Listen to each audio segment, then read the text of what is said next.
Laging manatiling positibo sa buhay. Paano kung ang pinakamalaking pagkakaiba ng mga taong nagtatagumpay at ng mga sumusuko ay hindi talento, hindi rin katalinuhan at lalong hindi swerte, kundi ang kakayahan nilang manatiling positibo kahit binibigyan sila ng buhay ng napakaraming dahilan para sumuko, dahil kahit sino ay kayang ngumiti kapag maayos ang lahat. Kahit sino ay kayang maging kumpiyansa kapag panalo sila. Kahit sino ay kayang maniwala sa sarili kapag madali ang buhay, ngunit ang tunay na pagkatao mo ay nasusubok kapag dumating ang pinakamahihirap na araw, kapag bumagsak ang mga plano mo, kapag binigo ka ng mga taong pinagkatiwalaan mo, kapag nawala ang isang bagay na pinaghirapan mong buuin, o kapag hindi nangyari ang buhay ayon sa inaasahan mo. Ngayon, matutuklasan mo kung bakit ang pagpili ng positibong pag-iisip ay hindi pagwawalang bahala sa mga problema, kundi ang pagpapasya na hindi hahayaang kontrolin ng mga ito ang iyong kinabukasan, dahil ang pagiging positibo ay hindi kahinaan. Isa ito sa pinakamalalakas na katangiang maaaring mabuo ng isang tao. Isipin mo ang dalawang taong humaharap sa iisang unos. Pareho silang nawalan ng oportunidad. Pareho silang nakaranas ng pagtanggi. Pareho silang nabigo. Ang una ay nagsabi, "Tapos na ang lahat. Hindi na ako makakabangon. Walang magandang nangyayari sa buhay ko." Unti-unti siyang tumigil sa pagsubok, tumigil sa paniniwala, hanggang sa tuluyan na siyang sumuko. Ngunit ang pangalawang tao, nasaktan din, umiyak din, natakot din, ngunit sa halip na itanong, "Bakit nangyayari ito sa akin?" Itinanong niya, ano ang gusto nitong ituro sa akin? At ang simpleng pagbabagong iyon ng pananaw ay kayang baguhin ang buong buhay, dahil ang paraan ng iyong pag-iisip ang humuhubog sa iyong mga kilos, at ang iyong mga kilos ang humuhubog sa iyong kinabukasan. Ang pagiging positibo ay hindi nangangahulugang wala kang nararamdamang sakit. Hindi ibig sabihin na hindi ka nalulungkot. Hindi rin ibig sabihin na pipilitin mong ngumiti kahit wasak na ang puso mo. Ang tunay na positibong pag-iisip ay ang pagtanggap sa katotohanan habang tumatangging mawalan ng pag-asa. Inaamin mo ang problema. Hinaharap mo ito ng buong tapang, ngunit hindi mo hinahayaang kumbinsihin ka nitong tapos na ang buhay mo. Lahat ng matagumpay na tao ay dumaan sa kabiguan. Lahat ng malalakas na tao ay minsang nanghina. Lahat ng may tiwala sa sarili ay minsang nagduda rin.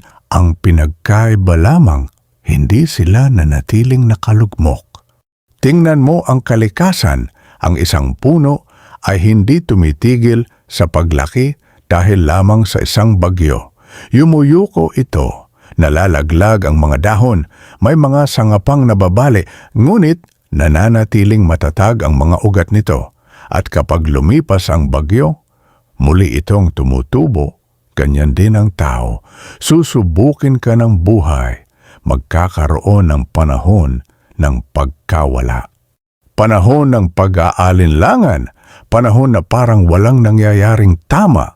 Ngunit tandaan, ang mahihirap na panahon ay hindi permanente kung mananatili kang nakaugat sa pag-asa, disiplina at pananampalataya. Muli kang lalago. Madaling maging negatibo, madaling magreklamo, madaling sisihin ang ibang tao. Kahit sino ay kayang maging mapait. Ngunit ang manatiling positibo, iyan ang nangangailangan ng tunay na tapang. Kailangan nito ng matinding disiplina sa emosyon. Kailangan mong maniwala sa bukas kahit masakit ang kasalukuyan. Iyan ang pag-iisip na naghihiwalay sa pangkaraniwan at sa tunay na pambihira. Dahil alam ng mga nagtatagumpay ang isang bagay na madalas nakakalimutan ng marami. Hindi ang sitwasyon ang nagtatakda ng iyong kinabukasan, kundi ang paraan ng pagtugon mo rito. Maraming tao ang naghihintay munang gumanda ang buhay bago sila maging masaya. Sinasabi nila, magiging positibo ako kapag na-promote ako. Magiging masaya ako kapag yumaman ako. Ngingiti ako kapag nawala na ang lahat ng problema ko. Ngunit hindi ganyan ang buhay. Nauuna ang iyong pag-iisip, ang iyong pag-uugali, ang gumagabay sa iyong mga desisyon. Ang iyong mga desisyon ang nagiging mga nakasanayan. At ang iyong mga nakasanayan ang bumubuo sa iyong kinabukasan. Ang tagumpay ay nagsisimula muna sa isip bago ito makita sa realidad. Tandaan mo ito, bawat hamon ay may aral, bawat kabiguan ay may karanasan, bawat pagkadapa ay maaaring paghahanda sa mas malaking tagumpay. Minsan, isinasara ng buhay ang isang pinto dahil may mas magandang oportunidad na naghihintay. Minsan, ang pagtanggi ay proteksyon upang mailayo ka sa maling landas. Minsan, ang mga pagkaantala ay paghahanda lamang para sa mga biyayang hindi ka pa handang tanggapin. Maaaring hindi mo pa ito maintindihan ngayon, ngunit balang araw, lilingon ka at mapapagtanto mong ang pinakamahihirap mong pinagdaanan ang nagturo sa iyo ng pinakamahalagang aral. Isa sa pinakamalalaking kalaban ng positibong pag-iisip ay ang pagkukumpara sa social media. Parang lahat ay umaasenso habang ikaw ay tila hindi gumagalaw. Pero tandaan, ipinapakita lamang ng karamihan ang pinakamagagandang bahagi ng kanilang buhay.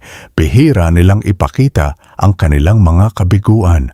Huwag mong ikumpara ang simula ng iyong paglalakbay sa gitna ng paglalakbay ng iba. Ang landas mo ay kakaiba. Ang tunay mong laban ay ang maging mas mabuting tao kaysa kahapon. Kahit maliit ang progreso pa rin iyon. Protektahan mo ang iyong isip. Mag-ingat sa mga pinapanood mo. Mag-ingat sa mga pinakikinggan mo. Mag-ingat sa mga taong lagi mong kasama. Nakakahawa ang negatibong pag-iisip. Ngunit nakakahawa rin ang pag-asa. Palibutan mo ang sarili mo ng mga taong nagpapalakas ng loob. Magbasa ng mga aklat na nagbibigay inspirasyon. Makinig sa mga ideyang nagpapalakas ng iyong isipan. Pakainin mo ang iyong isip ng mga bagay na nagpapataas ng iyong tiwala sa sarili. Dahil ang mga iniisip mong paulit-ulit ay siya ring nagiging buhay na iyong nililikha. Laging may dahilan para sumuko. Laging may mga taong pupuna sa iyo. Laging may mga problemang hindi inaasahan. Ngunit tandaan, laging may panibagong pagsikat ng araw. Laging may panibagong pagkakataon. Laging may bagong simula. Huwag mong maliitin kung gaano kalaki ang kayang magbago sa loob lamang ng isang taon, isang buwan, o kahit isang araw kung hindi ka susuko. Kaya, simula ngayon, piliin mong umasa kaysa matakot. Piliin mong magpasalamat kaysa magreklamo. Piliin mong maging matapang kaysa magduda. Piliin mong lumago kaysa gumawa ng dahilan.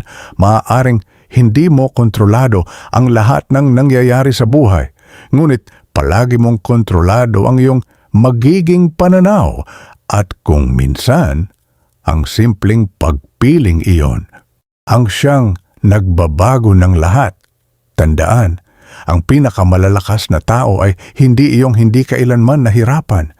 Sila ang mga taong patuloy na naniniwala, patuloy na lumalaban at patuloy na ngumingiti kahit gaano kabigat ang pinagdaraanan. Manatiling positibo, manatiling matiyaga, manatiling mapagpasalamat dahil maaring mas malapit na ang iyong tagumpay kaysa sa inaakala mo. Kung nakatulong sa iyo ang mensaheng ito, huwag mo itong sarilinin. Ibahagi mo ito sa isang taong nangangailangan ng pag-asa ngayon. At kung gusto mong patuloy na palakasin ang iyong isipan at baguhin ang iyong buhay, mag-subscribe sa channel na ito at samahan kami sa mas marami pang motivational at life-changing na mga video. At tandaan ito, ang positibong pag-iisip ay hindi garantiya ng perpektong buhay. Ngunit ito ang nagbibigay sa iyo ng lakas upang malampasan ang anumang pagsubok na dala ng buhay.